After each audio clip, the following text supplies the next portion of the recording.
Okay, hi everybody. So this surface here, ignore the purple, this purple vectors. That's a vector field, but this black surface here has been on our Canvas homepage, and it actually lives in four-dimensional space. But because it has a linear equation, well, here let me just tell you, this surface here is given by two equations in four-dimensional space. So I'll say lives in R4, defined by, well, first that the variables add up to 1. Okay, this is so that the points on the surface are meaningfully interpreted as probabilities in statistics. And then the other equation is that x1 times x4 minus x2 times x3 is equal to 0. And that's because actually this thing is can be thought of as a 2 by 2 matrix, and its determinant is 0. And this will actually detect what's called statistical independence of the two events. In fact, two events are two binary random variables. And so this is called the statistical independence model. And there it is, it's this surface here. Well, this whole surface. Okay, so now in statistics, you might perform an experiment and find that your data is over here. And you want to say, well, how close is this to a point on the surface? Because if my data is like really close to a point on the surface, then maybe my data is telling me that the two events are independent of each other.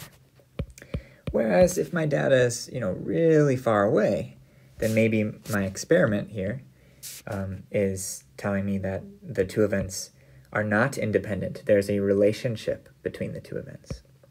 And so this sets up a minimization problem. So given a data point, for simplicity, let's take the point 1, 5, 2, 3. In reality, there's probably many more experiments. This would be, how many experiments? 11 experiments. 1 of them got heads, 5 of them got heads, tails, 2 of them got tails, heads, and 3 of them got tails, tails. But never mind that, it's just a point in four-dimensional space. And we'd like to say, where is the closest point on this statistical independence model? We'd like to find this closest point. Okay, so that means we need to minimize a function, namely the distance function. So let's take a function from R4 to R, sending a point x1, x2, x3, x4, I'll just write it as x, to what? Well, the distance from this point. And in fact, let's take the distance squared. Then we don't have to deal with the square root, which is always more pleasant to get rid of any square roots.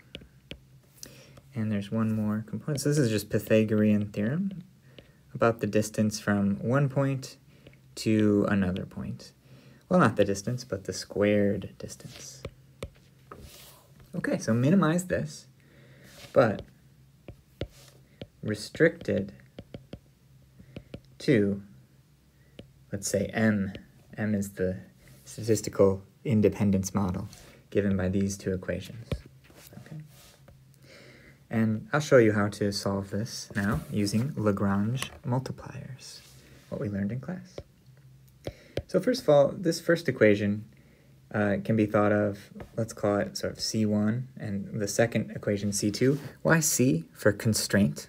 This is a constrained optimization problem. We don't want to just find any old input that minimizes this, because actually, we know that answer. It would be the point itself would give distance 0, and that would be the minimum possible distance. Every other point is positive distance away from that point. And so the argmin in an unconstrained optimization would just be x equals to that point, 1, 5, 2, 3. But if we restrict it, only consider the points that satisfy this, then we have a difficult problem.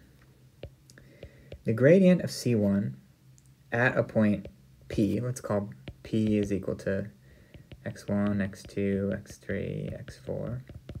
We could obviously just call this x, but it's okay. It doesn't matter what we call it, as long as we say what we're calling it somewhere. Call P. Gradient is now, well, okay, so I take the derivative. First of all, I would want to do minus 1 equals 0. Now for a 1, that won't matter at all. But the gradient of this function will be 1, 1, 1, 1, because the derivative with respect to x1 is just a 1, a 0, 0, 0, 0. Derivative with respect to x2 is a 0, 1, 0, 0, 0. Now, the gradient of the second constraint is more interesting. Let's see what that will be. Derivative with respect to x1, x4. Derivative with respect to x2, minus x3. Derivative with respect to x3, and the last one. Okay, so now we have our two gradients, and all we have to do is set up our Lagrange multiplier equation. Well, we just need one more gradient, the gradient of g at the point P, or I guess P is really x,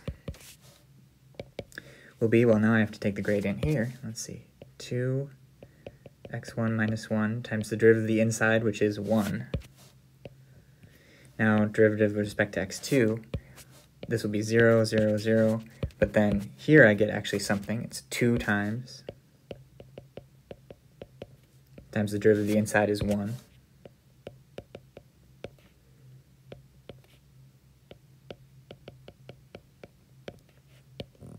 And here's the gradient of our objective function.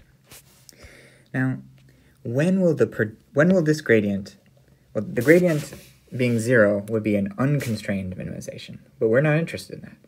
We're interested in only those places where the projected gradient is 0. And that'll happen whenever this gradient points in the normal space. But the normal space will be spanned by these two things, because remember, the gradient of an equation will be normal to its contours. And the gradient of this equation will be normal to its contours. And the surface here, this black surface, is the intersection of two contours. Namely, this equation alone, only this equation, defines a 3-dimensional object inside of 4-dimensional space. Actually, because it's a linear equation, it describes a linear 3-dimensional object. The second equation defines another 3-dimensional object. It's actually going to be a curvy object because this is not linear. We have two variables multiplied with each other. So that's degree 2. It'll have some curviness. And this 3-dimensional object inside of 4-dimensional space has a normal vector pointing exactly like that. This 3-dimensional object has a normal vector pointing like that. Well, it's a plane, so its normal vector should be everywhere the same, and it is. Intersect these two 3-dimensional objects, and you get a 2-dimensional object whose normal space is any multiple of these two added together. In other words, all the linear combinations.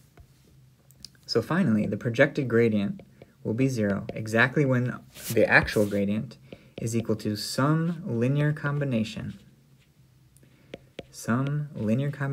of the first gradient and the second gradient of these two constraints.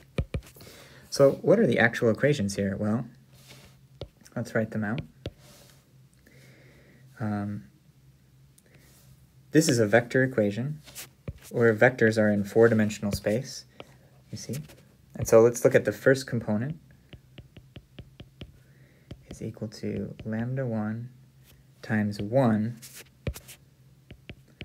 plus lambda 2 times x4. The second equation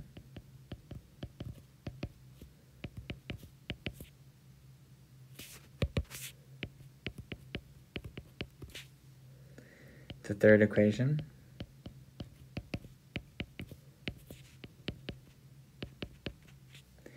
And the fourth equation.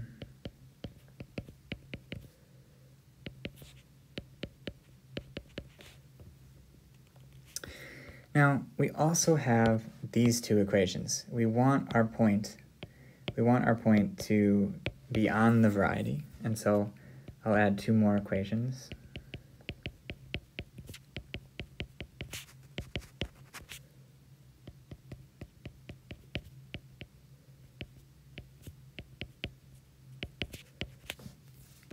And now look here. These are 6 equations in 6 unknown variables. x1, x2, x3, x4, and also lambda 1, lambda 2. And if we solve these equations, if we find points that have some number